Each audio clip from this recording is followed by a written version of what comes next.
Hey, Kirby Church, in our Dive Deeper series, we are going through the book of Matthew here in March, and this has probably been my favorite out of all the Gospels so far. I love how you see the Old Testament brought into the New Testament and Jesus fulfilling the law and Him coming and, being the perfect sacrifice for each and every one of us. And there's a verse that really jumped out to me this time reading it through, and it's in Matthew 9. It's towards the very end of the chapter, and Jesus is already, he's already went through the Beatitudes, the Sermon on the Mount. He's well into his ministry. We've seen healing and we've seen great teaching, and he comes to this point and he says this.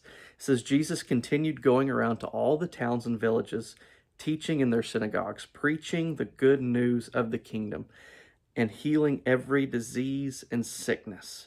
When he saw the crowds, catch this part, when he saw the crowds, he felt compassion for them because they were distressed and dejected, like sheep without a shepherd. Then he said to his disciples, the harvest is abundant, but the workers are few. Therefore, pray to the Lord of the harvest to send workers into his harvest.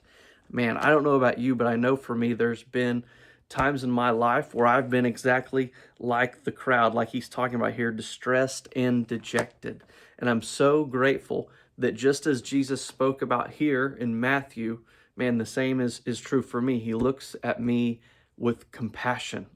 And man, it made me think about for a minute all the people that I come in contact with on a daily basis and that you come in contact with on a daily basis, whether at work or school or friends, whatever it may be.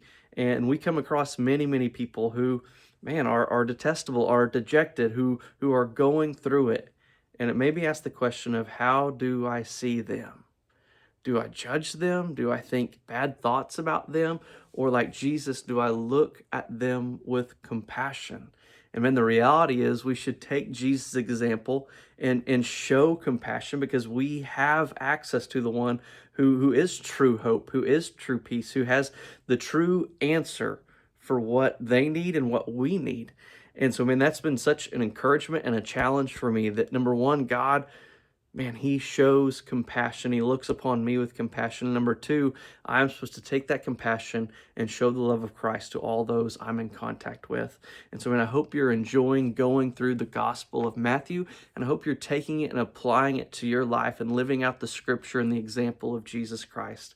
I hope this encourages you and challenges you, and I hope you have an awesome day.